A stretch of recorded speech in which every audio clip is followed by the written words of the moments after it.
really like a deal breaker. So I think it is important to stand up to it. And like we come from I know you don't like to say this, Michael, but we do come from a sort of anarcho position. Yes. Have you sent me the link? You just have to go to Navarra. Give us a 5 countdown, yeah? 5, 4, 3, 2, 1. Hello and welcome to an emergency TyskySour. It's snowing outside, but there's a bit of a fight going on. Not a fight, I suppose. A struggle going on to be Labour's next General Secretary. I'm joined, of course, by Iain Bastani. How are you doing? You were going to give me some sort of official title there, Michael. Sorry. Dr. Iain Bastani, co-founder of Navarra Media. No. How you doing, mate? Yeah, I'm doing very well. We're here. We're queer. I'm Get used to it. I'm a cis-het guy. Anyway, we didn't do enough promo for this show. No, we didn't. So, if you have a lot of friends who are interested in the future of the Labour Party, in the internal wrangling of Europe's largest social democratic party, and who doesn't have loads of friends like that, then share this with them, tweet it, share it on Facebook, because we want to get those live views up. Let's get this trending. Hashtag TyskySour. Oh, that light's really harsh on me. Isn't that harsh? I don't look. Go back to Michael. Michael looks great. Yeah, I look Come great. back to me. I look terrible. I look terrible. I'm browner than Michael, and I look like. Although Michael, I must say, Lighting does a fine job. Michael was in the sunbed last week. I was waiting for you to say that on air. Michael spent 5 minutes in the sunbed, which for somebody with his skin complexion is frankly too long. The British winter is very long. Okay, fine. And the vitamin D is important. And also, why not feel good about yourself? Hey, I'm all for it. Yeah. I mean, they cause cancer, but I think, sunbeds are great. Let's get back to the General Secretary. Okay, General Secretary. Get on that hashtag TyskySour, TyskySour. Exactly, that's right. I do look, the light on me is terrible. I look a gammon. Aaron, all right. I look a gammon. We're gonna. You look fine. I'm half Iranian. I look like some 70-year-old drunkard from Luton. I'll give you some of my minutes in the tanning shop. It was a late birthday present, actually. I think that'll make it worse, won't it? No. It'll bring out my colour. Okay, Yeah. good. You've got like a winter face. It's sort of like that. The pink's probably from the cold weather, but not from the sun. I know where it's from, Michael. I just rather the light sort of did me favours rather than make me look like one of the the gentlemen who asks questions about Trident on BBC Question Time. Pro or against? For or against Trident? Yeah. Against. No, but I mean the gammon on. You look like someone. Well, the gammon, obviously, any gammon on BBC Question Time, they're all obsessed with inflicting nuclear holocaust on all of us. So obviously, I would be for, yes. Okay. We are obviously having this conversation because on Friday, big news came in. Iain McNicol had resigned. We've talked about this already on Navarra, so we're not going to go through all of his crimes. Is too strong a word. Crimes? Sins. His crimes against humanity. He didn't. The Radovan Karadzic of that's a bit He OTT. didn't commit any crime, but he pissed off quite a lot of Labour Party members. And I mean, I don't know. Maybe he did commit crimes, but I've got no reason to believe he did. Aaron, Yes. tell me the top 3 sins. Sins. I mean, to be clear, Iain McNicol is not going to hell for what he did as General Secretary, despite Michael Walker believing, he's almost like the Grim Reaper, deigning who can and cannot, I'm trying to think of a commandment that he'd broken, but I don't know. No, what are they? Iain, just to clarify, if Iain McNicol is watching this, there's lawyers, etc. Iain McNicol broke no laws. He is not a sinner, but he did things which were politically quite disadvantageous. You can't get taken to court for being called a sinner, Aaron. You can call whoever you want a sinner. Well, fine. Anyway, so what did he do? He banned 130,000 people from voting in the last leadership race? Well, I mean, he didn't. The NEC did that, but then he sort of... No. It went to court, Yeah. and they lost, and then it was McNichol's call to make, to do the appeal. So he took the members... He did take them back to court. back to court, and that's why they couldn't vote. Yeah, Yeah, and he they used were Labour Party money Yeah. to take Labour Party members to court. They were asserting their legal right, and the court found in their favour, and that seems to be correct. And then they took it to appeal. So he used Labour members' money to take 130,000 Labour members effectively to court and to disbar them from the second leadership race, which is what happened. So that was his greatest sin. And then second, I would say, was actually losing the general election. I think it's fair to say Iain McNicol, by defunding marginals, is to blame for Labour not having the keys to 10 Downing Street.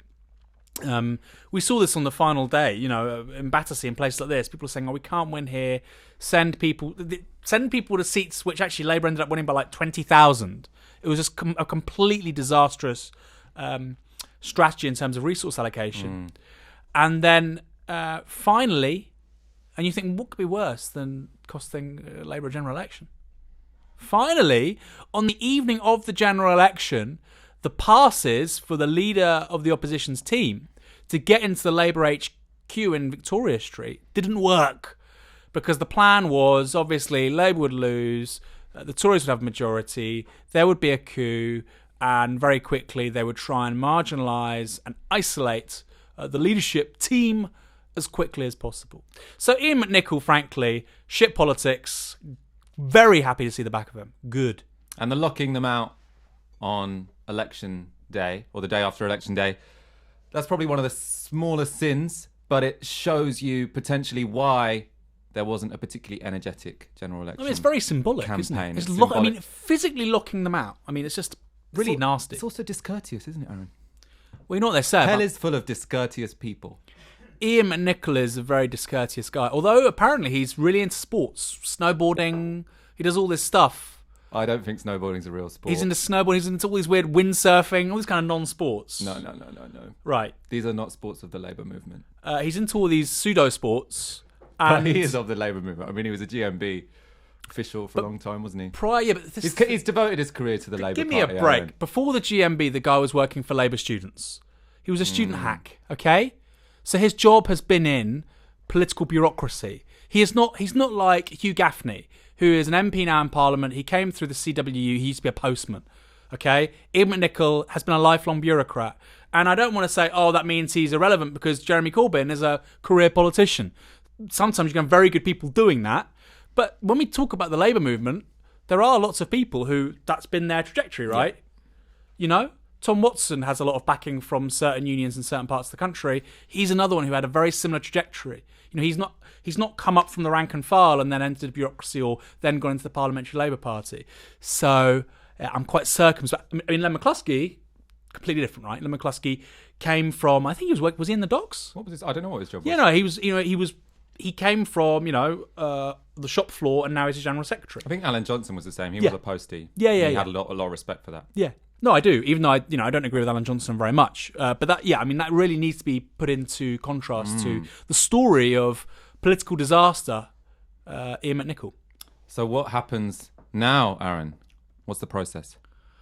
Well, I think you're going to be more acquainted with this than I am. I just want to say, for people who are saying, what's Aaron's position on McNicol? Where can I read more about this?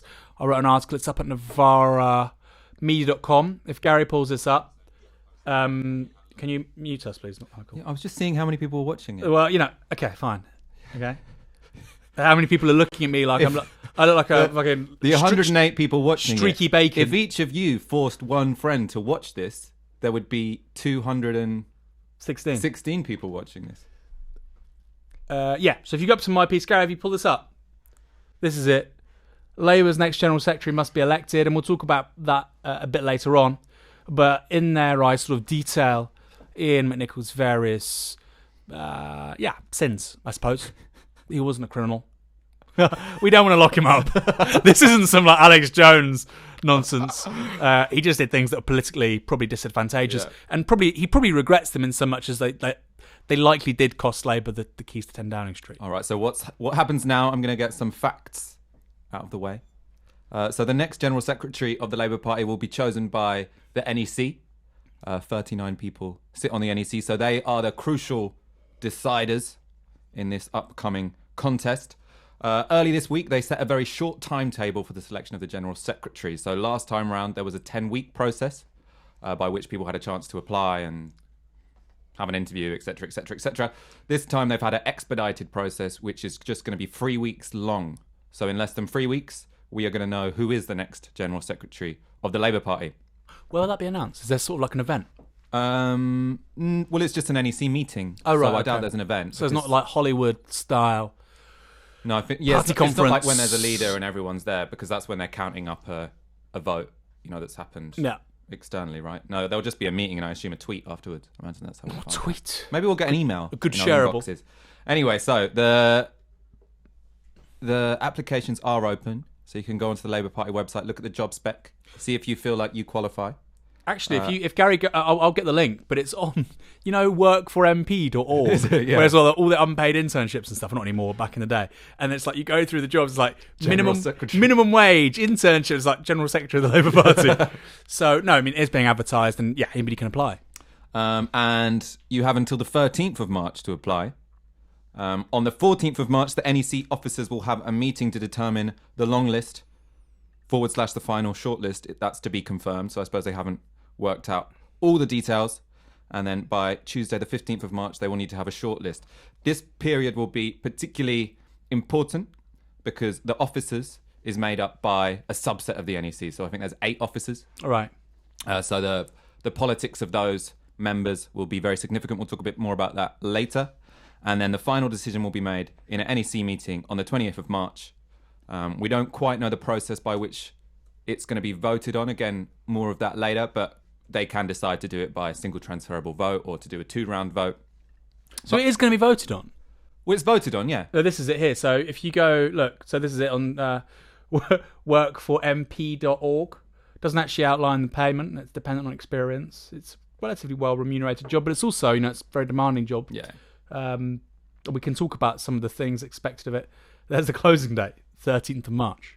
So yeah, soon. Yeah, it's very soon. And so we have had 2 public applications so far.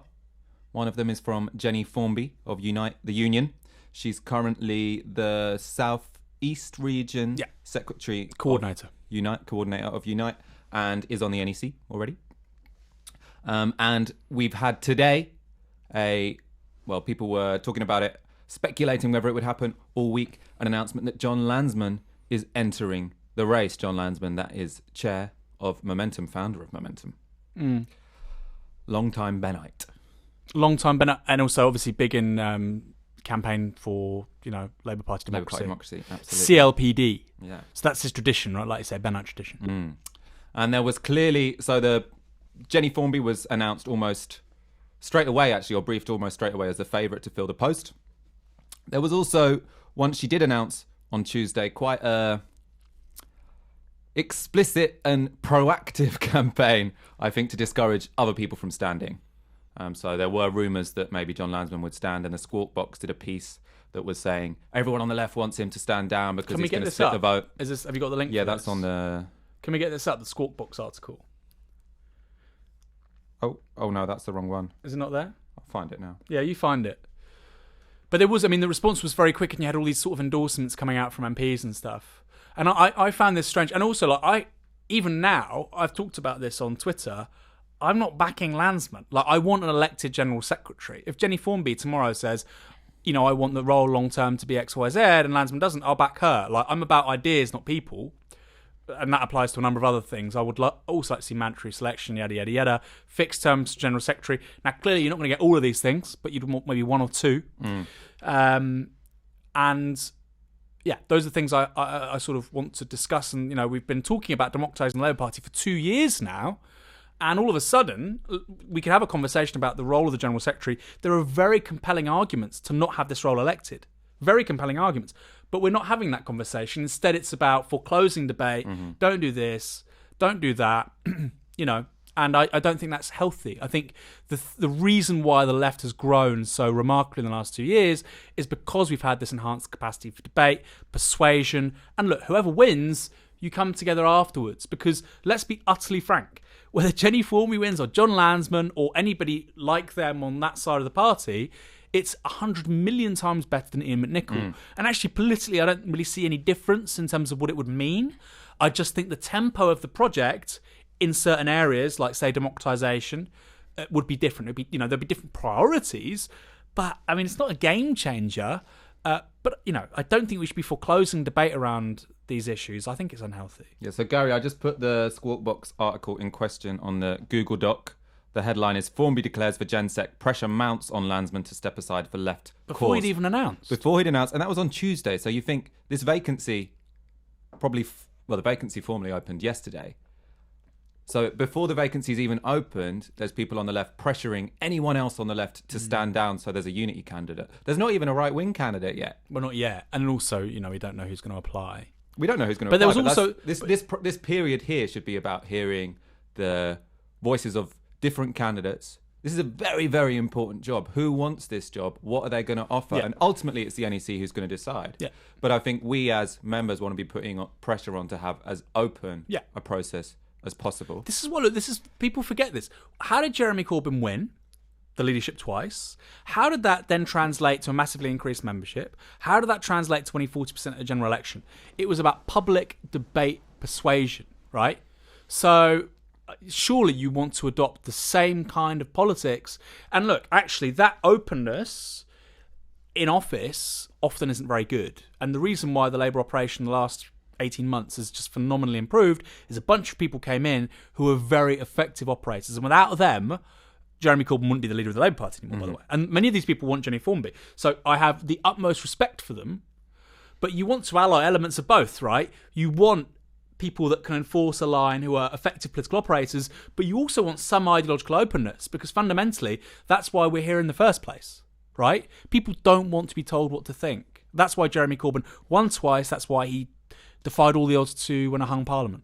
You also want to be open-minded, right? So it's when decisions are foregone conclusions, they're often going to be bad decisions. Like you say it all the time in terms of whenever someone is installed to be the candidate, say like Hillary Clinton, there was 8 years where she was going to be the candidate. There was a few years where David Miliband was going to be the candidate. It's Gordon Brown. Yeah, it's never that good for an organisation, which doesn't mean that, I think I agree with you that Jenny Formby would be a vast improvement on Iain McNicol and probably a very good General Secretary. But I think this idea that within 2 to 3 days of a contest opening, all competitors are being encouraged to stand down doesn't look amazing. No. It's not the sign of a healthy organisation. No. And this stuff about... I can only repeat, the Corbyn project, without Unite in particular, it would have died long ago. So people have got to be very grateful to them. But then that shouldn't be used as currency to foreclose debate. And I'm not just saying that because it's the right or wrong thing to do. Forget about morals.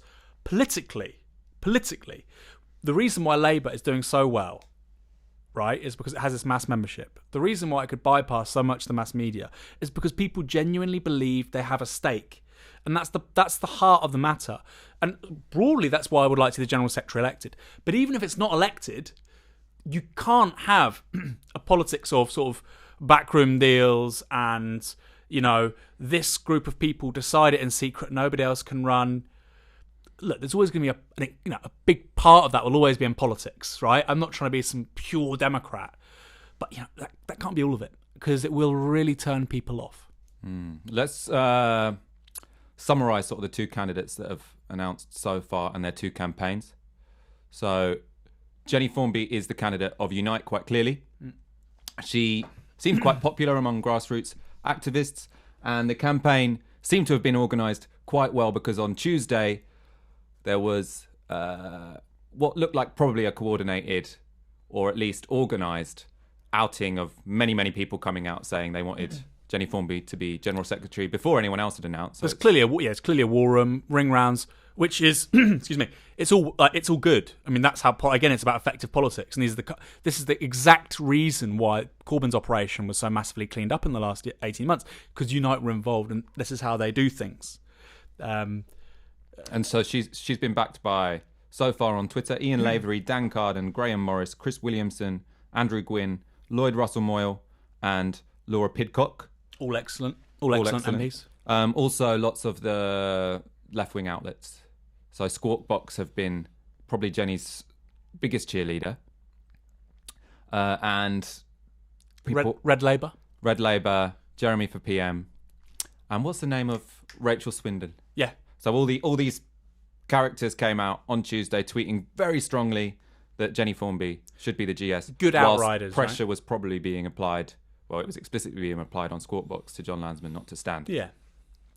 Let's move on to John Landsman.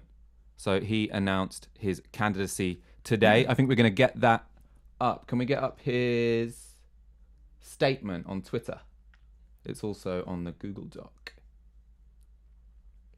So I can start reading it while it's up there. So The mics look so nice in shot, don't they? So shiny. so shiny. They- And they sound nice too. They do sound very good. Oh my God, I didn't put it on the Google Doc. Well, you fetch God, it. I'm John Landsman, of so course, the badly founder of, organised. as you've already said, Momentum. And his history goes back a long way. He was involved in the... You got it? Here we go. No, let me just finish, Michael, okay? Don't just cut me off. Don't walk explaining. Of course, he was involved in Tony Benn, leadership campaign 88, was it, against Kinnock? 87? Well, he was involved in the first one, 81. No, but that was deputy leadership. So that was the deputy leader, Yeah. but that was the one that was a real big campaign. So that Yeah. was a huge moment on the Labour left, Yeah. which was the campaign of Tony Benn against Dennis Healey. Yeah, which Should he lost be by the narrowest of margins. Right? lost by the narrowest of margins, with the entire Labour Party establishment against Tony Benn. A bit like in 2015 when the whole Labour Party establishment was against Corbin. Similar issue, and he ran on a campaign to democratise the Labour Party, and lost on the narrowest of margins. Then ran again Tony Benn's leadership campaign Against Kinnock. in 1988, which was a flop, Got hammered. 10% or something like that. Yeah, It was or maybe like 11, not 12%. many. Yeah, but for a long time. So in case anyone doesn't know, Campaign for Labour Party Democracy was set up in the 1970s. The aim of it really was to make sure that rank and file members of the Labour Party could have real influence in the party. They had an analysis that parties would become oligarchies. So they sort of believed in this thesis of the iron law of oligarchy, which is that any organisation, once it gets big and powerful enough, is likely to work towards its own reproduction instead of social change. So they thought that bureaucrats would often be the barrier between ordinary people and socialism, fundamentally. Well, it's true. I mean, it's true also like the iron law of oligarchy. Is it Michel's? Yep. 1912, 1913, early 20th century sort of organisational sociology. I mean, it's correct. We know it's correct. Organisations want to... Navarro does it, right? Organisations, and this is something that has to be guarded against, will very quickly want to, like you say, secure themselves, reproduce themselves, and they see fundamentally they divert away from their founding principles to how do we get more resources, more people, how do we exert more influence? You see it, I mean, the paradigmatic example for me is with moveon.org or 38 Degrees, and I'm always rinsing 38 Degrees because they are like a parody of the iron law of oligarchy. We need to get more petitions out, we need to get more money, to do more fundraising, to get more email contacts. Well, why do you want to do that? Well, because then we can get more money and get more email contacts and hire more people to get more money and leverage more influencers with influence with influencers. Well, why would you want to do that? Well, then we can use the influencers to get even bigger, an even bigger sort of support base and get more money. And it's just a feedback loop of accumulating more organisational resources. And in the meantime, they've become politically vacuous. So, As a brief aside, Michel's was writing about the Social Democratic Party in Germany at the turn of the 20th century, and that was partly because they started off as a revolutionary party. They came into government and ended up crushing the German Revolution in 1917, or the German Uprising. What were 1919, Michael. 1990? What did I say? 1917. Oh yeah, that was the Russian Revolution. Yeah. What was his political direction after that? What conclusion did he come to when he decided that bureaucracies... Riotous Marshals, I don't know. It wasn't Riotous Marshals, he's the Dutch guy. Marshall, I don't know. It's an interesting one. Did he talk about, did he want sort of like delegates rather than representatives? No. The anarchist kind of solution? He joined Mussolini's fascist party. There you go. Well, that's one way of dealing with it, right? Because he thought that sort of charismatic politics cut out bureaucracy and created a direct connection between a charismatic leader and a population. I mean, Max Weber, there's a Weberian basis in that as well, right? I mean, charisma wasn't a political category, again, until the early 20th century. That was broadly contingent on the fact all of a sudden you have broadcast technology and an individual can convey their personality to huge numbers of people. Now, that wasn't possible until, arguably, radio. There's an argument that says that, radio is the quintessential technology of National Socialism. And I probably agree with that. You need broadcast technologies for political charisma. That's one way of dealing with it. And the historical kind of anarchist solution is the idea of recallable delegates, anarcho-syndicalism. Direct democracy. Yeah. You don't invest power in somebody to then represent you. You delegate power and you can recall it whenever you like. CLPD, Campaign for Labour Party Democracy, was somewhere in between. So they were for the parliamentary democracy, but they thought we should have mandatory reselection, which they did win. At the beginning of the 80s, it was gone by the end of the 80s. And they also fought for the Electoral College. So before that, the leaders were just elected by MPs, and after this, they were elected by members, unions, and MPs. It's obviously even better now. Let's look at John Landsman's statement. Have you got it up, Gary? Is this it? Yeah. So he's tweeted, after being approached by a number of friends and colleagues, I've decided to apply for the role of General Secretary of the Labour Party. In 2015, Jeremy campaigned and won backing for a new kind of politics. What's this? What is this? We're looking at like Twitter. We're looking at Stormzy. That was Naomi Campbell and Skepta. Stormzy is not John Landsman, just to be clear. Was it Skepta? It was Skepta and Naomi Campbell on the front of GQ. But anyway, my eyes are completely gone. I'll continue reading this statement. In 2015, Jeremy campaigned for sweeping away the old machine politics. So he's already talking about the anti-machine vibe. This means building a broad, pluralist Labour Party that encourages open, transparent and inclusive application processes for positions such as General Secretary. I'm applying to open up the contest and ensure we have a wide range of candidates. So he's coming in there quite clearly with an implicit critique of the idea that the selection of the General Secretary should be a foregone conclusion. In the future, I'd personally like to see the General Secretary position elected by Labour members. He agrees with you, Aaron. This way we can guarantee... Guarantee what, Michael? Continuing accountability through the NEC, but also how we are a party of democracy and pluralism. Yeah. He then talked about how he's very keen for a woman to lead, to become General Secretary, which confused a number of people on Twitter because obviously the only candidate so far is Jenny Formby, who's a woman, and to have a man apply on the basis of wanting a woman to become the General Secretary does at first seem odd. Not really. I don't think. Can you untangle that, Aaron? No, I don't think individual abstention is the solution to structural problems. I think the General Secretary role probably should have been an all-women shortlist.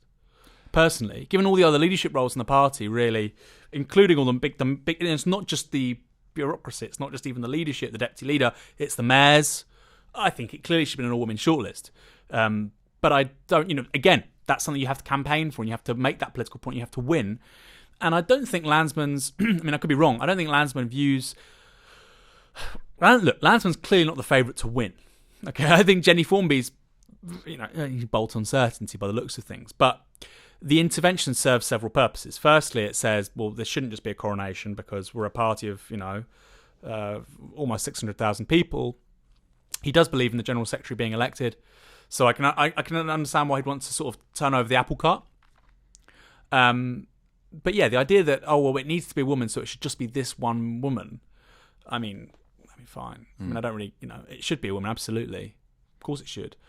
But the solution to not enough women being Labour MPs was all women shortlist, right? We didn't just say to individual people, stand aside for this woman. We said, let's have as many talented women as we can and let them all, contest the most likely seats that we're going to win. And then eventually we'll get to 50% gender split in the Labour Party, Parliamentary Labour Party, which is happening. So, adopt that with the General Secretary. Yeah. It's also being read as an invitation for other people to apply. So there will be both in terms of optics and in terms of ethically. Labour probably really does need a woman as General Secretary, but also in terms of securing the votes of the NEC. There are a number of people who, in positions of influence, who have said they're unyet decided who to back, but they want to back a woman.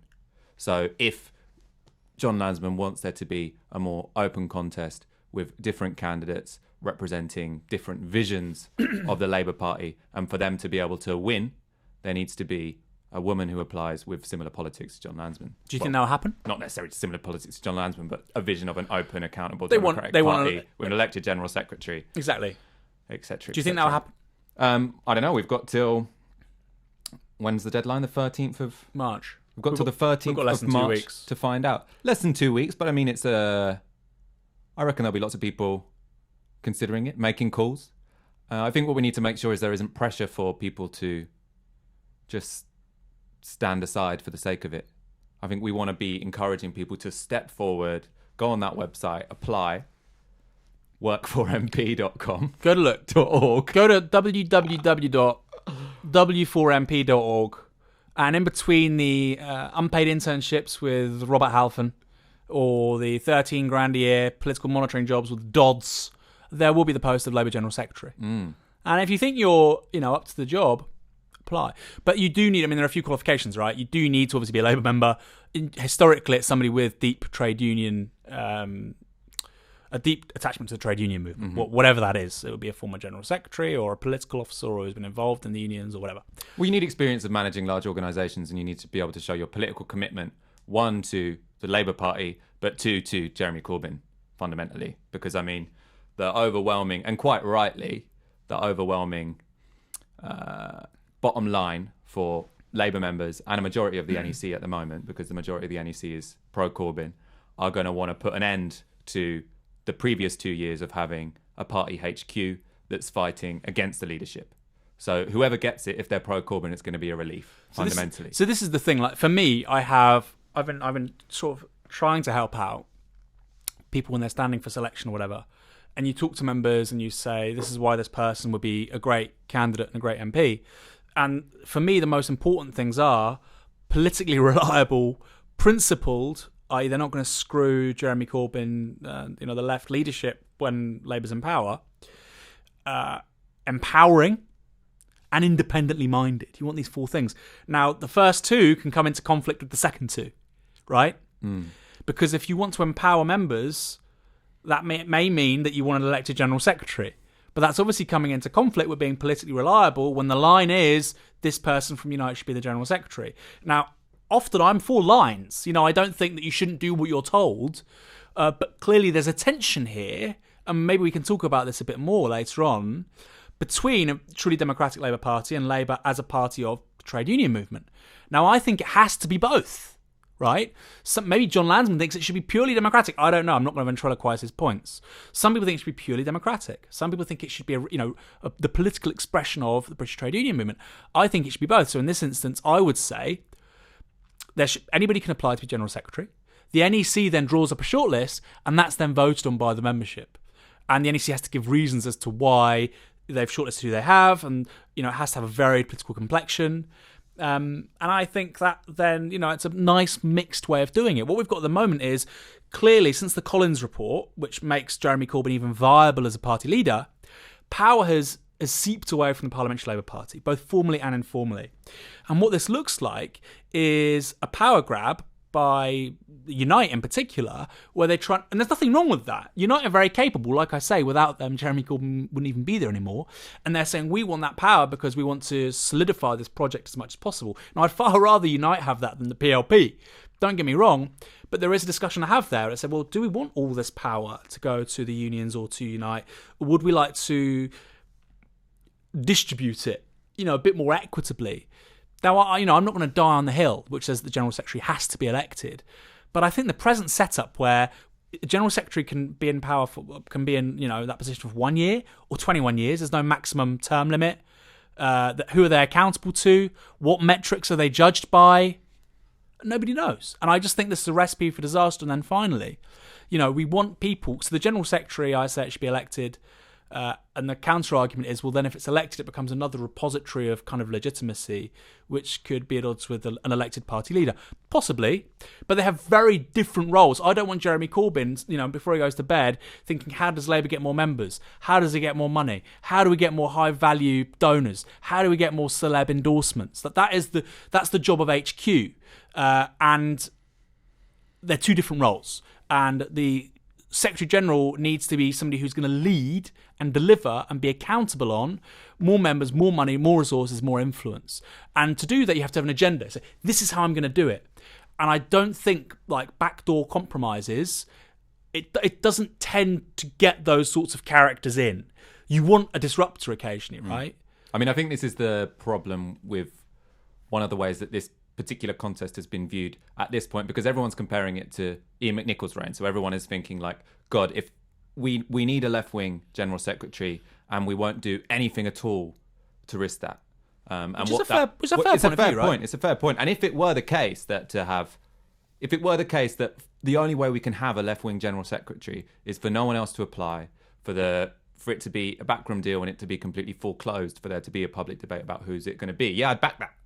But I don't think that is the case. No. I think we can afford. There's a majority on the NEC of, I think, at least 3. So it's 21 to 17 on the NEC. Big, yeah. We can afford to have an open public debate about who should be the next general secretary of the Labour Party, and for them to be a left winger.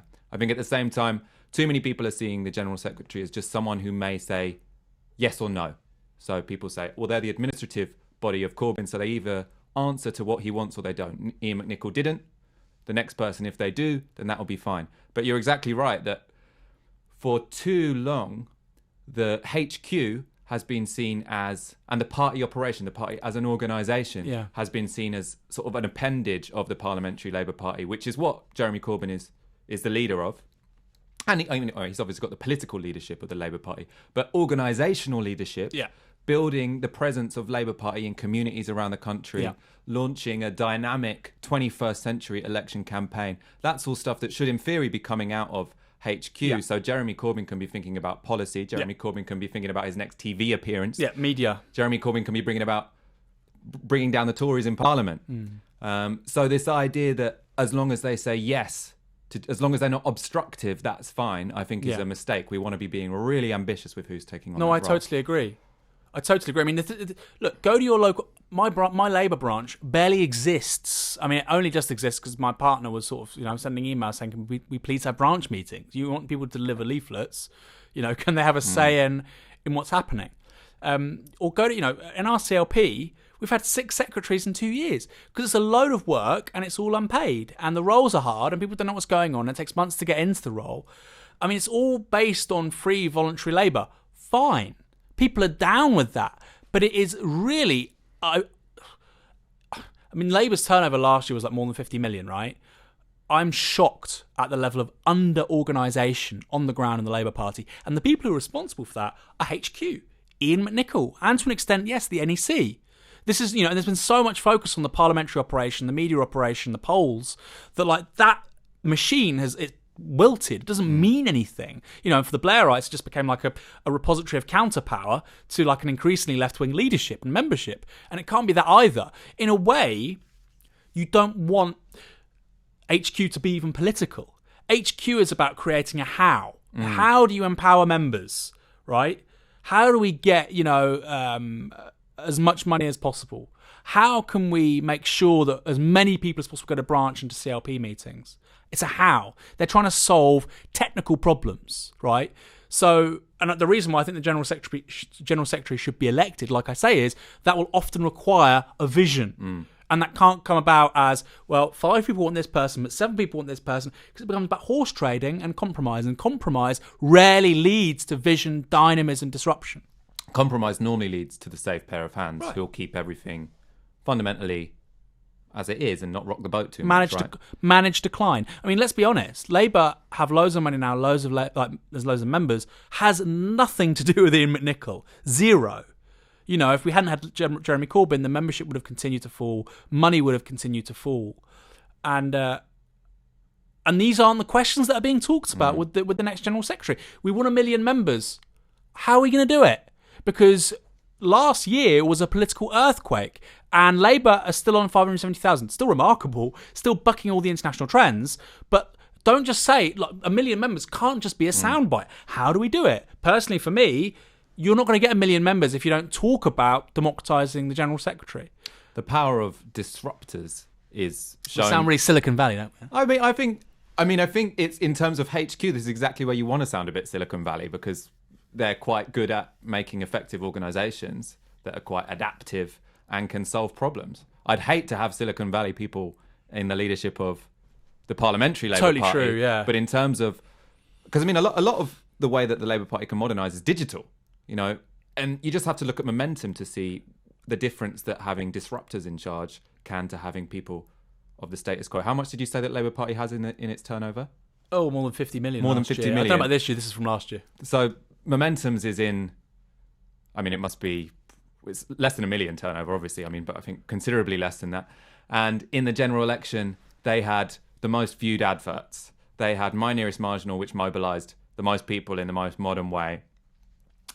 And now, small organisation, they're getting up nearly 1,000 members each week. I think 500, 600 members each week. And that's a tiny organisation, but with people who are willing to change things up and take some risks. This is the thing. So if we're talking about the Landsman candidacy, let's get down to the nuts and bolts of the various candidates. If the Landsman candidacy, and John Landsman has, it's fair to say, a few political enemies, okay? Because he's obviously bold as brass. He's done this. He's stuck to his guns on a bunch of things, and he has a political position. He's come out of the CLPD, which says that the power of the union should be tempered by the power of the membership. Now, some people disagree. Like I said earlier on, historically, there's been a tussle in regard to whether Labour is led by its grassroots or whether it's a political expression of the trade union movement. But if John Landsman offer was, you might not like me, you might not agree with what I've said X, Y, Z, but Momentum has 15. It has like 15 full timers, right? Momentum. Mm-hmm. Momentum has 15 full timers. Now imagine Momentum, like you say, strategy, how we operate, transplant that to Labour HQ. Obviously, people are on permanent contracts. They're not going to. You can't fire them. They're not going to walk away. But gradually, you'd say the ambition is to have an organisation where you have the exact same processes, the exact same ethos, but it's not 15 people. It's 200 people. And let's be for me, that would be game changing. And then you're talking about a 97-star majority. Then you're talking about, how do we have branch meetings with 300-400 people in them? These are the problems I want to answer, and that will not be solved by a business as usual approach in terms of who is the general secretary. And it's not, for me, it's really about how do we really transform the Labour Party headquarters. It's about getting Labour into government. It's about Jeremy Corbyn into number 10. But that's what Progress fucking say. It's not just about the what, it's also about the how, because the how will define how big it is and how long it will endure. I just want to clarify or call you up on maybe one thing that seems to be implicitly in there, which is about an opposition between members and the trade union movement. And I think we need to see the trade union movement as differentiated as the membership in a way. And that was it's not an opposition. It's not an opposition. Historically, there was an electoral college, right, for leaders until very recently, and they were distinct bodies of. But the strategy of CLPD was in large part to try and revolutionise trade unions from the bottom up. Yeah. So they were always in favour of having a very strong constitutional union link, and that trade union link being very strong. And that was, I think, one of the reasons why they opposed the Collins Review, which was really. I'm pretty sure CLPD opposed the Collins Review. That's crazy. Because the Labour left have, in general, seen any move to OMOV as attempting to disempower the trade union movement. Len McCluskey was quite ambivalent towards it, wasn't he? I think United came around to it in the end. But I think Alex Nunn's part of some horse trading. Right. Because OMOV and having the members have control was OMOV, one member, one vote, was a Blairite policy. So the Blairites, they always thought that if you give the maximum number of people the vote, you'll get the most moderate outcome, because they think most people are centrists. Most people are boring fucks. Most people are boring like centrists who want to have a very realistic neoliberal policy with a little bit of redistribution. And that's why they pushed for the Collins Review. Ed Miliband pushed for the Collins Review because he was feeling a bit self-conscious after the controversy in Falkirk. Yeah. Was it? Oh no! I think it was because he got it was because he got elected on the Electoral College on the union vote. Then. So Miliband won the member. They're both called Miliband, obviously. David won the members' vote. He lost it on the trade union block. Ed won it on the trade union block, and after that, he felt that there was a need to sever that link. But that wasn't Ed Miliband's. That was David Miliband's fault. Like some of the stories I've heard about the David Miliband campaign when it was talking to trade unions, it's like David Miliband. It's so funny. It's so revealing about the idiocy of a lot of the Blairites.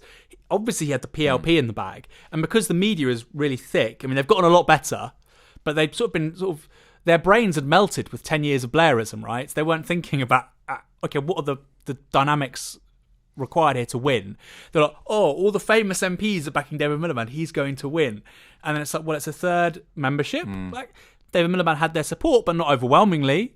It's a third PLP and it's a third trade unions. And Ed Miliband finished second in the first two, and then he won the trade unions, and he won, right? The point I'm making, though, is that we want to... But sorry, I hadn't finished. Okay.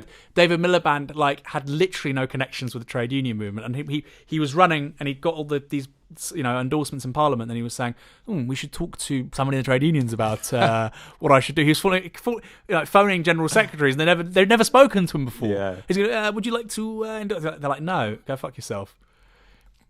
Kind of funny. That is kind of funny. He flopped it. You need to know the rules before you fight a campaign.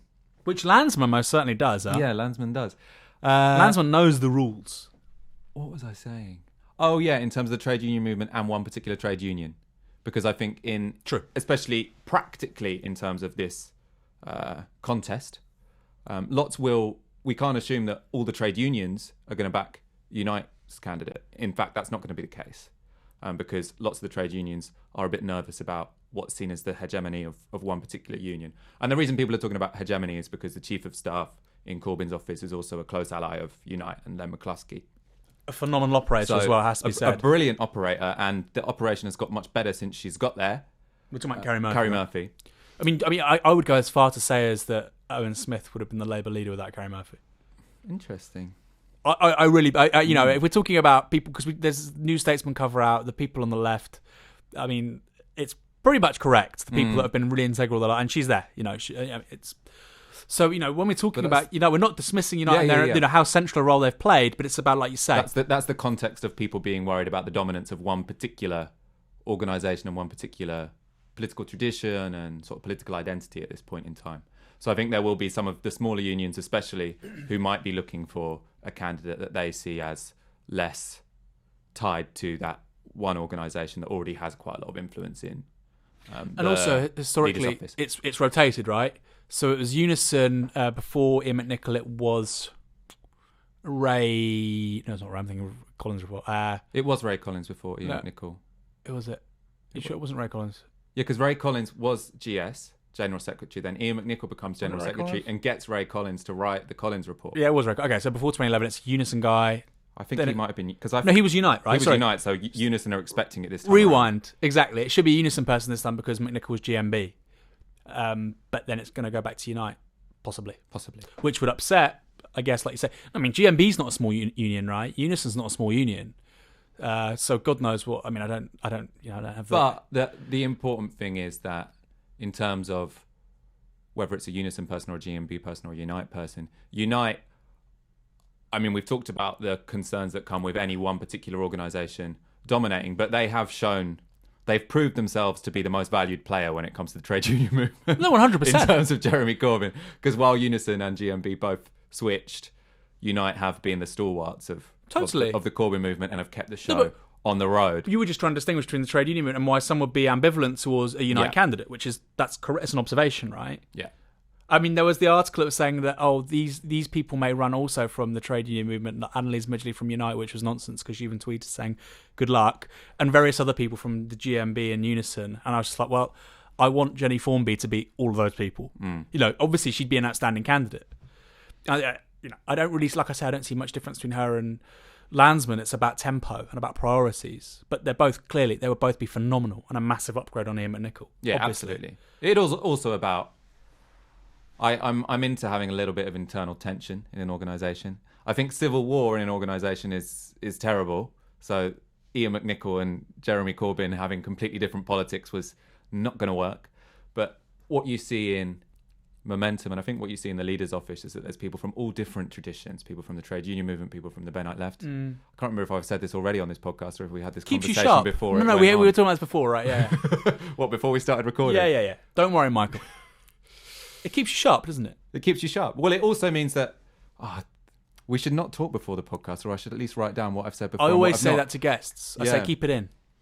In organisational sociology, Marshall Ganz, he writes about two organisations who were organising Californian farm workers in the 1960s. Right. Marshall Ganz was Obama's organiser, but he's one of the most famous organisers and writers about organising in the United States. So he looks at two different organisations. One of them is the farm workers,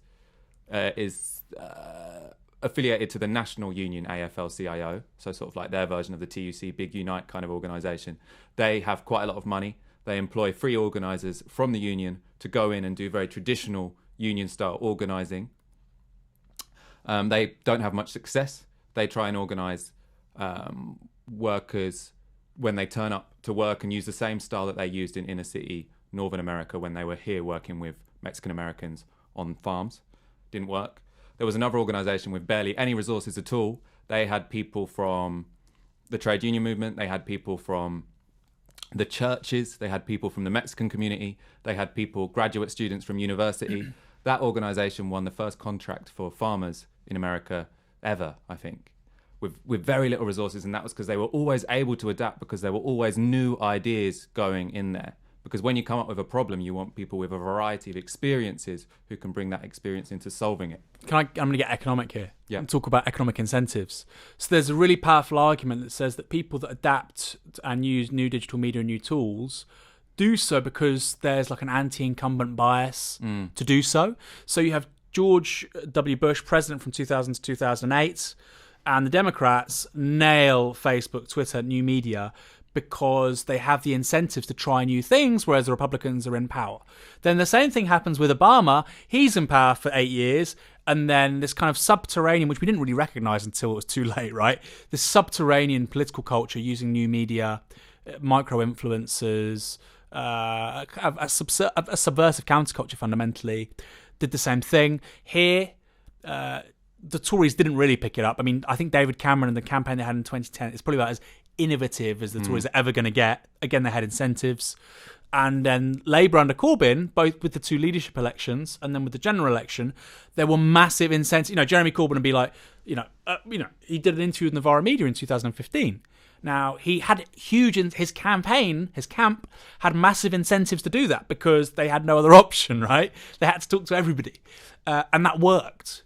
And so, like you say, often in terms of organisational sociology, the right incentives, the right complexion can look quite different to a big organisation with lots of resource and everybody agreeing. That doesn't always lead to the best outcomes. And I think that's what potentially people are a little bit...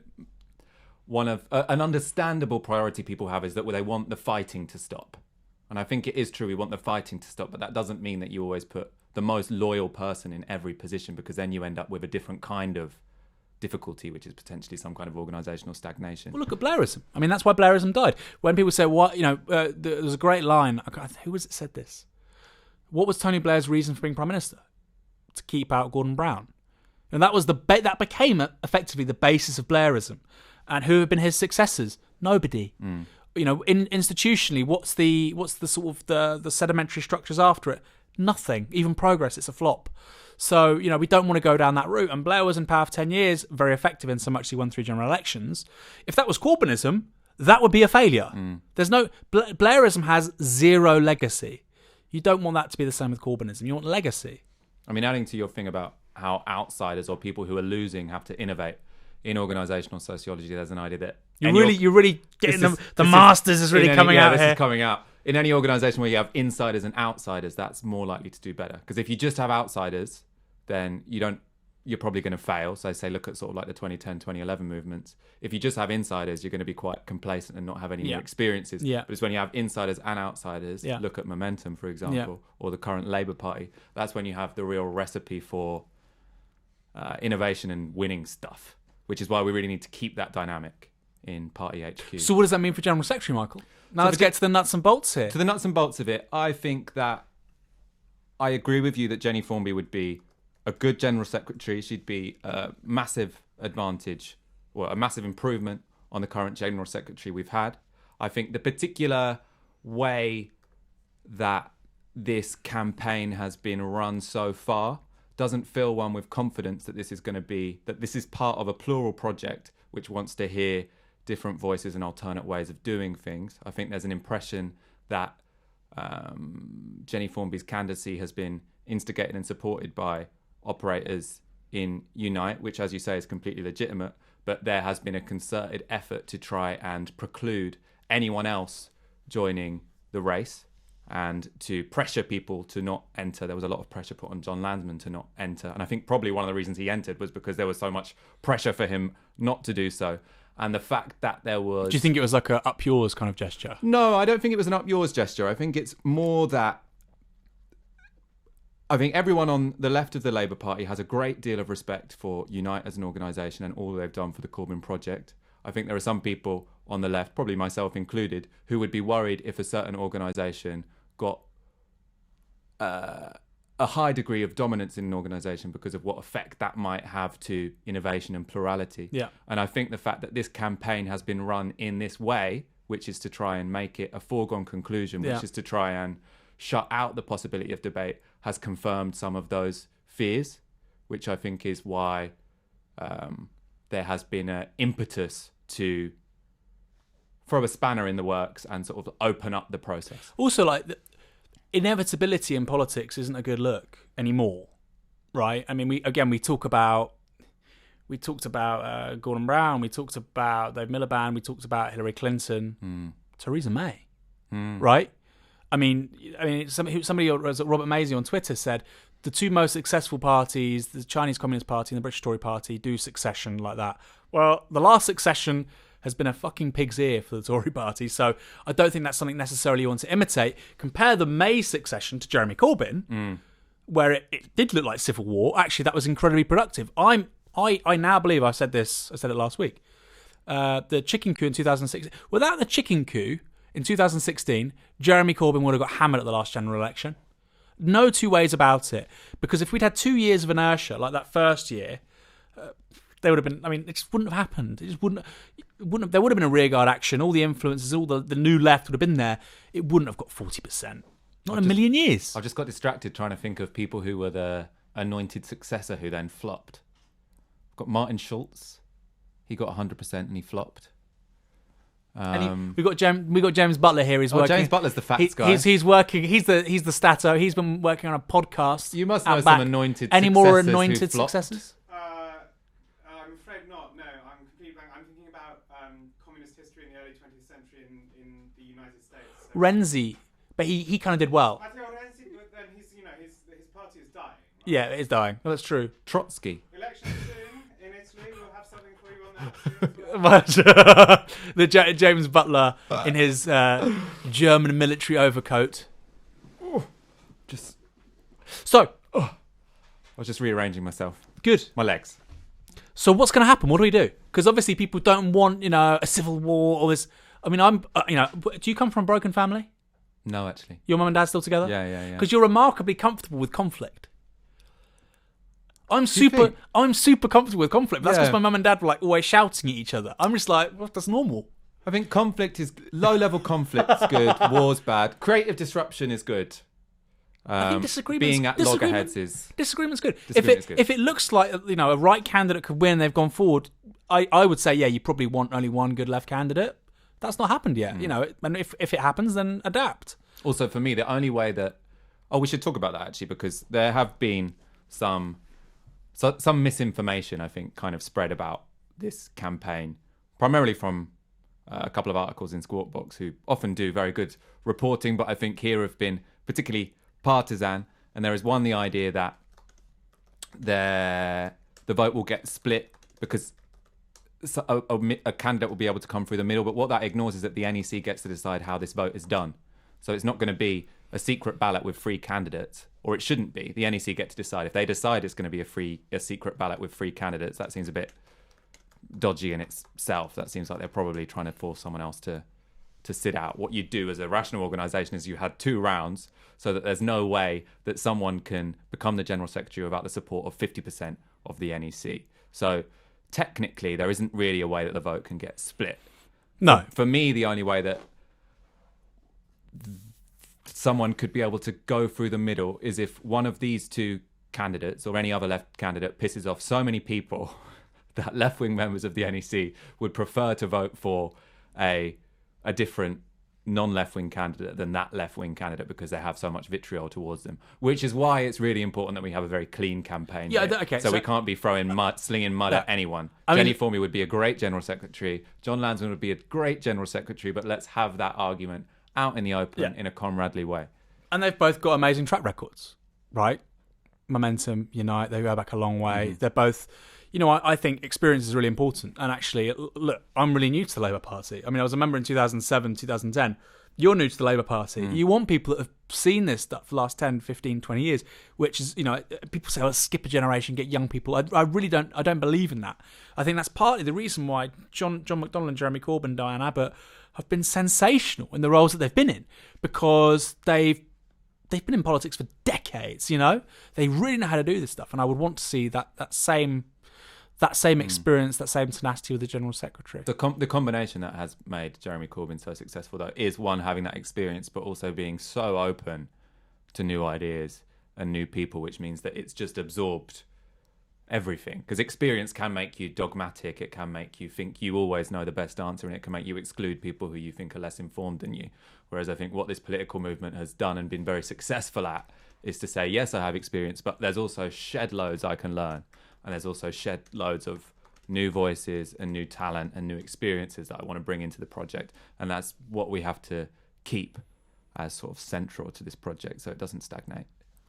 I agree. And I just think, let's talk about the ideas. You don't need to talk about somebody's history or Landsman hasn't democratized momentum. Sorry, momentum shouldn't be fucking democratic when it was becoming a trot reenactment society for 1,000 people. That's clearly a different proposition to a political party of 570,000 people, many of whom are engaged. Clearly a very different proposition. So let's talk about the ideas. And like I said, I'm not backing any candidate. I want to see the General Secretary elected. I want mandatory selection. Anybody who's been watching us for any amount of time knows we've been banging on about this for years. And my worry is that so this is my worry. I think they'll fundamentally do the same things. But because Jenny Formby comes from a trade union background, there does tend to be a greater emphasis on incremental change. That's not a bad thing. Not everybody has to be a sort of, helter-skelter maniac like you and me. That's probably, you want people in management to be like that. But I do think that would mean that they park mandatory reselection, they park party reform, media reform, how to exert more influence, how to get more members. I think that would be parked to win the general election. But I don't think that would put you in a better place to win the general election. But this is the problem. Yeah. But not just the general election, also in government, right? Because you can't do any of that stuff in government. And we're going to want a party of 1 million plus people in power, in government, in the party. We want 1 million members when Labour's in power. That's more important than anything else, because you're going to have to mobilise, a mass social base. And so this idea that we can put it on the back burner, do it when we're in government. Are you kidding me? If we don't democratise Labour before the next general election, it's not happening. That's actually one reason why I'm quite in favour of an elected General Secretary for when we're in government. Because I think once someone becomes Prime Minister, once someone enters government, they are inevitably, and rightly in a way, but they're going to become less automatically attendant to the thoughts and the ideas of members, because they're going to think, I am now the Prime Minister of the whole country and I have to act like that. The General Secretary, even if we enter government, their primary responsibility will still be to the members. So you've got really someone who's, their future only depends on members. They're there to say, look, you have to look after this group of people. You have to allow them to, you have to facilitate their activity and their participation. You need to be a conduit for their political wishes. You need to be the person who's structurally unable to ignore members because your future depends on it. I love it. So it would be like highly partisan General Secretary. Well, you'd be by nature, right? You'd be a General Secretary who speaks for members. Yeah. So I don't think that should be in terms of policy necessarily. I don't think you should be saying like, oh no, you shouldn't do this policy, you should do that policy. But what you'll often see when a party gets in government is they do try and disempower members. Or they forget to empower members. Do you know what I mean? No, it's not even tense. I mean, there'll be a statistically significant correlation between parties that go into government. Look at Blair. The Labour Party, the last time its membership was this high was immediately prior to going into government. And you ignore things like that because, like you say, you've got to manage a country, which is why the General Secretary role is so important. I totally agree with you. Really good point. All right. Anything else to say? I want to interview, or you can interview, or anybody can interview, Jenny Formby and John Landsman. That would be great. I'm reticent to interview just one of them and not the other because I don't think that's fair. And it doesn't have to be at the same time. But we talk about opening up the party, and I think informally, one way that the party politics has been opened up more generally in the last couple of years is new media. And I think it's really valuable that people could know a bit more about these people, know what their values are, their beliefs are, their background, their pedigree. I think that's a really valuable thing. So I think that'd be great if we could do that. I think the main thing, I think that would be really good because we want people to be thinking big right now. You know, like I sometimes speak to Momentum groups or Labour Party groups, and everyone's got all these various complaints about how the Labour Party works in their area, and it's a lot of it's stitch-ups, a lot of it's they've got someone who's right-wing in the regional board who's sort of like undermining democracy, but a lot of it's just that the party runs in a very old-fashioned way that isn't taking advantage of isn't taking advantage of technology, isn't taking advantage of the new ways that people want to associate, and that has basically been stuck in the mud for decades. It's been going backwards. So now is when we should be having this huge, exciting, ambitious debate about what the Labour Party can be. And we've got 2.5 weeks to do it now. So you back mandatory reselection? Oh, yeah. I did a video on mandatory reselection. Yeah, no, we're getting the lines down here. Okay, right. You believe in an elected General Secretary? Yeah. Should the NEC, should it be more? I mean, at the moment, the NEC, it's 9 out of 20... How many? 9 out of 39. Sorry, 9 out of 39 are elected by the membership directly. Yeah. There is a trade union sort of majority on the NEC. Happy with that? I don't think there is a trade union majority on the NEC. Okay. I mean, informally there is. They have more power than the people that are democratically elected, right? Oh, yeah, but a lot of people are parliamentarians or councillors. Of course, yeah. Scottish Labour, etc., etc. But at the moment, I mean, you happy with that? See, I'm happy with that. Yeah. I don't know. I mean, maybe we could put a few more members on there. I don't know. I mean, it all depends, doesn't it? Because we're thinking of the NEC now when there is... Although I suppose if we keep one member, one vote for the leadership, then there should never be able to cut out members again. So the NEC, generally, you'd see if so many people are elected by or chosen by the leader. Yeah.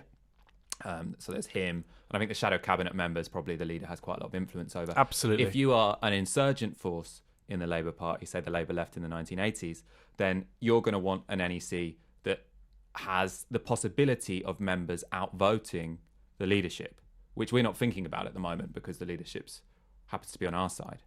So you might want that 9 out of 39 if the leadership wasn't someone that the members backed would matter. But so long as we have OMOV, it doesn't. The issue is really... We have OMOV, right? We have OMOV, yeah. So the issue is like, how do you stop oligarchy re-emerging? And I think throughout much of the 20th century, you had the PLP MPs who were a real block on any change, which can't ever happen in the Labour again. Party. Yeah. And because of OMOV, that can't happen again.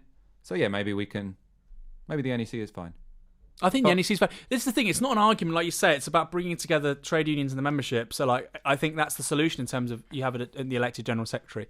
It's not going to be purely elected. I think there should be some filtering by the NEC, which is dominated rightly by the trade unions. Similarly, the PLP, the Parliamentary Labour Party, I would like to see that reduced to 5% of the PLP for somebody to get on the ballot. They need some power, but not that much power. And then the membership decides, it's like when people are trying to design the perfect constitution, like Rousseau with Poland or Corsica, or the founding fathers with the US Constitution. I mean, obviously, many things were wrong and it's been changed many times, but it's been in existence 250 years. You can't create a perfect protocol for these things, but you can try and approximate perfection. And I think that's the point here. How do you represent the labour movement? How do you represent grassroots members? How do you ensure that a leader has a mandate to drive through their agenda? How do you not completely minimise the Parliamentary Labour Party? These are all questions that we probably disagree about, but it's a very legitimate conversation to have. And anybody that says it's illegitimate, I think, is being a bit unfair. Yeah, I just like let's approximate perfection. I think that's David. It's good tagline David for whoever's Hume, running to be General Secretary of the Labour Party. David Hume said something like that. Yeah, I can't promise perfection, but we'll approximate it. Yeah, that was from Hume, some Scottish empiricist stuff. I don't know. All right, any last words? No, I don't think so. I think the success of Labour so far is that Jeremy Corbyn has been a very effective informal conduit for democratic energies, but we can't rely on an individual doing that into perpetuity because it won't happen. So, I think a lot of the goodwill thrown towards this stuff is premised upon Jeremy Corbyn and John McDonnell and Diane Abbott, and that doesn't last forever. I mean, that was the failure of Blairism. You didn't create, like I say, an architecture that could endure beyond particular individuals, and I think that's something we really have to think about now. We need distributed power in the Labour Party. We need different poles of power. Yeah, Corbynism after Corbyn. Friendly factionalism. Corbyn is. I mean, even though I think he'll be the greatest prime minister we ever have. I'd love him. I want Labour to obviously win more than one term. I want them to win, 5 terms. I think Jeremy Corbyn would be a multiple-term Prime Minister. Again, like we're talking about the scale of the ambition. If neoliberalism is in freefall, then, those are the terms we need to be thinking on. You look like you just got a message. No, I was just looking through some of the YouTube comments. Oh, good. Hopefully there won't be problems uploading this and then the sync. I agree with Dr. Bastani. The position or GS should be elected by the party members. The danger is once freeing the party of overbearing PLP influence, we switch to the unions. Also, they're worried about union domination. Right. At the expense of members. Yeah. Right. You need bureaucrats to get things done, I feel, says Knight Stark. True. No, absolutely. Definitely true. This is all about balance, isn't it? It's about balance between... I'm not I love bureaucrats. And I think this is the whole thing about, it's too... Like the anarcho critique, it's too bureaucratic. Like... Anything good needs fucking bureaucrats. The NHS needs bureaucrats. Water, gas. Navarra has fucking bureaucrats. But, George says, the truth is after this General Secretary, they should have a short period of 2 years or so and then have an election for the next General Secretary. Quite sensible, but I mean, obviously you need to fight for a party where the balance of power is in favour of that. The iron law of oligarchy would suggest that when people get power, they don't like to be put up for election at the first opportunity. Hey, we've got a nice one here. This is the most natural, upbeat and relaxed conversation I've seen on Navarra. Well engaging. Oh, I've got a bad one. Oh. Stardust. Go on. Why does Michael try to talk like Aaron? I just spend so much time with him. Is that true? Copying his speech patterns. Hey, maybe I Aaron copy you. Him, I don't know. Who knows? You don't know how I spoke before I joined Navarra. No, but this is the thing. Somebody was like, "Oh, Michael's a Mockney." It's like he's from Leighton. Yeah. Right. This is. Yo, my fingers were ready to fire off whole paragraph when you got the wrong date for establishment of Weimar Germany. Oh, is it? When I said 1917 instead of 1919. Jealous of Ash on Question Time. Oh, should you like Question Time? No, actually, not at all. I'm really proud of Ash. I almost bullied Ash into doing the first radio show on Navarra because I saw the immense talent that she had, and I wanted to make sure that she had a platform as soon as possible. So, no, actually, the complete opposite. Ben Gorad says, Aaron always accuses Michael of sounding Silicon Valley when he says disruptors, despite using the term several times minutes before. Which, the legitimate critique. There's displacement here. Yeah. So we should maybe call it quits, although we've got more people watching now than ever before. Maybe us responding to the comments is a good thing. What do you think on the comments? Let's do a bit of a referendum now. We've got 190 of you guys watching. Should the General Secretary role be elected or not? Let's get some comments going. Oh, yeah. Yeah? Good answer, Bastani. Right, come on, I want to see some comments. Yeah. Should the General Secretary be elected, guys? Come on. I'm going to say, look, what is it? There you go. Yeah, it's up there. We can always cut the Q&A bit out of the podcast anyway. Oh, that's no true. No rush to end it, so we'll release the podcast without the Q&A. Okay, Gen Sec should be elected. Yes, that's 3 votes for. Any votes against? We want a 4. See, this is the thing. I think most people at the moment who are saying it should be, most people would say Jenny Formby, and I think if it was an election, Jenny Formby would win by like 90%. Because Jeremy Corbyn and John McDonnell, the public, John McDonnell tweeted today his support. Oh, did he? Yeah. Oh, so that's quite a big deal. That is a very big deal. So I think fundamentally people would vote for any candidate. So it's not a critique of Jenny Formby or Unite. I think the membership would vote for whoever Jeremy Corbyn and John McDonnell said go vote for this person. But the question is, what do we do when those guys are no longer at the top? Right? That's not a sufficiently good way for me to run a robust, values-driven organisation. I didn't know that John McDonnell would. That's quite a big deal. Well, that's a very big deal. Yeah. We've got a 9 here. No, absolutely. Most people are saying yes, though, right? Where are the beers? Yes. Juliet Jakes, yes. Is the Pope a Catholic? Are old Tories nonces? No comment. I don't want to be libelled. Where's that? It's from Knight Stark. Oh, is the Pope... yeah. We can't answer that question. How often would GS elections occur? I would say you have to have fixed terms, right? Which would be another thing. You could even do that without introducing the democracy element. This is mad. It's like mandatory selection. I personally think mandatory selection will be parked, right? Unless we have an elected general secretary. That's my personal view. Will be parked. It will be parked. We won't get it. I'll put money on it. It's very contentious. And if you're trying to get a big coalition together to win a general election, one school of thought would say you don't want to do that. You want to focus on winning a general election. I understand that. I completely disagree. If you talk to most people, the base, we've been going around saying, should a general secretary be elected? Should we have mandatory selection? Everybody says yes. Yeah. Everyone wants to elect everything. Yeah. Like the regional director. But the same people, if they were instructed, as I was saying before, by Jeremy Corbyn, John McDonnell to go vote for a certain person, they go and do it. And there's a contradiction there because we want to empower people, but we're also looking to charismatic leadership, and that tension can't last forever. Well, it depends, doesn't it? So, in terms of when you elect something on a national level, I think at this point in time, whoever Jeremy and John back, people would most likely vote for them. I mean, we can't forget that sometimes they might disagree. So Jeremy Corbyn still hasn't come out in favour of any particular candidate. In this case, we know that he wants it to be a woman. Should be. I think it should be an all-women shortlist. Yeah, so there would need to be more women to apply for there to be a contest over who he backs. But I think it's still up in the air who he's going to go for. And there are different characters, So if it's on a national level, there will be a chance for people to change the argument. So even if the candidate who's backed by John and Jeremy at this point in time is most likely to win, if you have a national campaign, there's at least a chance of intervening and starting a debate and shifting the window of what's possible. And also, look, if somebody can win the campaign to be the general secretary, it means they're good at campaigning. Yeah. Right? So obviously, look, I really don't think Iain McNicol could win a campaign to be the general secretary because people say, well, he's in the union movement. I mean, I can't really see any outputs. I mean, I'm sure he's very good. I'm sure he did lots of canvassing, yada, yada, yada. But, I don't think he's the big disruptor. Oh, we've got here Fisherman Fred. It's kind of a self-selecting electorate in this chat, to be honest. Fisherman Fred, I don't think this is a scientific study. I don't think we're going to get a big enough sample. Yes, it's self-selecting. Don't worry. As a social scientist, I would never use YouTube comments as a basis for a political position. I don't work for The Guardian.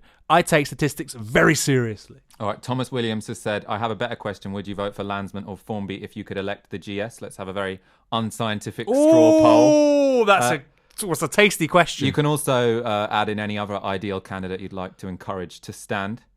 Fisherman Fred could end up with USA-style gluttony of democracy.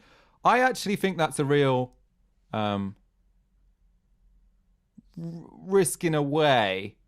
I think what that means is that people get election fatigue. And I think you're already seeing that with the amount of internal elections that people are voting on that they don't really care about. So that's one of the reasons you get electoral gluttony in America, because there's a lot of elections for stuff that people don't really, the police chief or the judge chief or things that people couldn't really care less about. The importance of having elections is as the possibility to mobilise if someone can inspire people. But I think the General Secretary is an important enough role that people would be interested enough to. You're avoiding really the big question. Who would you vote? Michael Walker. Oh, me. Answer the damn question. Who would you vote for? Jenny Formby or John Landsman? If it was elected. I think that. This is really juicy. I think that it would be really good for the next General Secretary to be a woman. Yep. I also think that I have a lot of. One of my main priorities for a General Secretary is that they keep the door open. That they keep the party open to new ideas, to new people, and they really want to empower members. And I know John Landsman, and I haven't spoken to him in the last few months or anything. I don't know anything about this campaign, but I know that that's what he's like. I've worked with Momentum briefly, and that was really an office where new ideas were welcome, where new people were welcome, and where there was really that confluence of insiders and outsiders and a diversity of opinions. So from my experience, I think he'd make a great General Secretary and would keep the party open to new ideas. I don't know I think Jenny Formby seems like a great organiser. I think she seems like she's got great politics.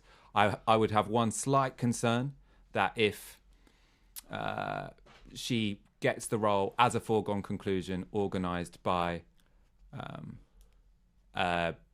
people who are dominant in the leader's office, we might end up with a bit of organisational homogeneity, and that might undermine creativity. I mean, this in is the party. Like, who would I vote for, Jenny Formby or John Landsman? That's why I want it to be democratically elected, because then there'll be a campaign and I would judge who was better, right? That's the good thing about the democratic vote, isn't that you just choose, the person has to prove themselves to you for your vote. So we've got some. I don't think I just don't think it should be a man.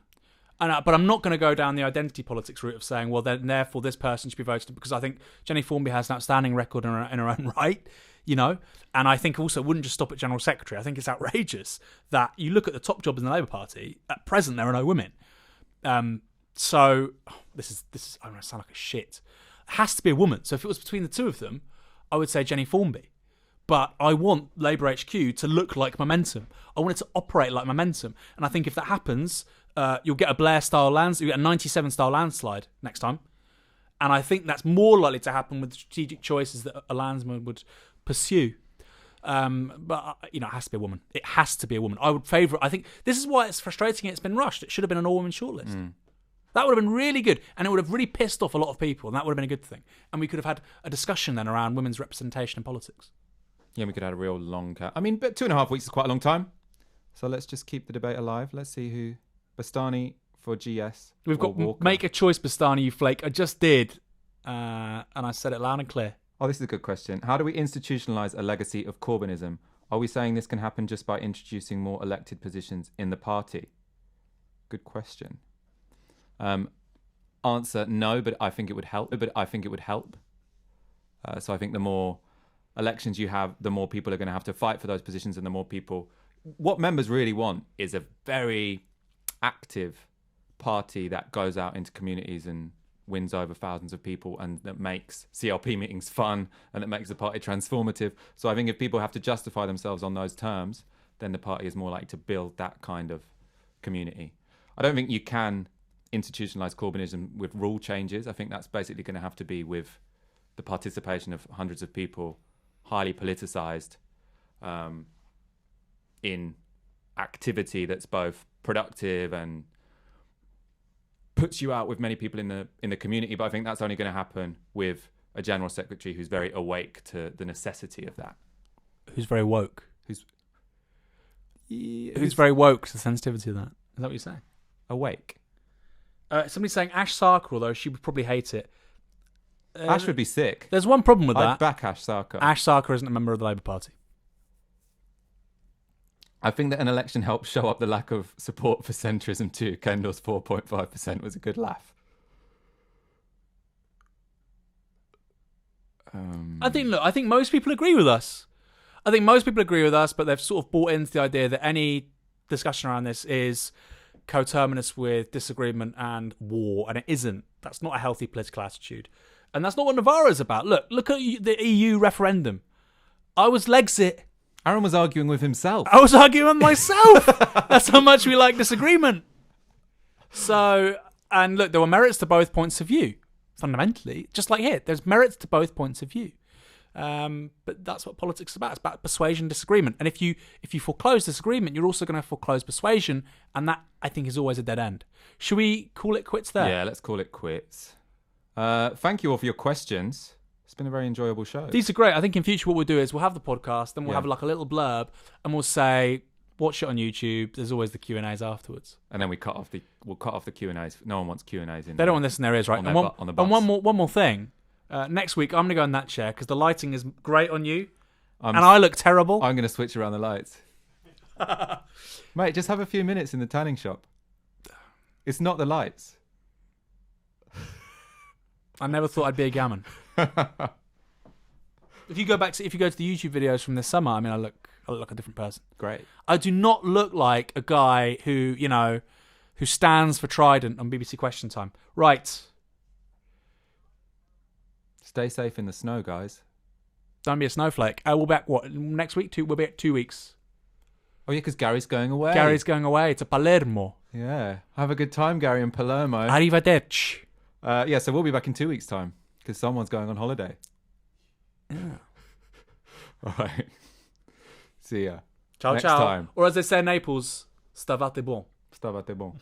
Was that correct? That's correct.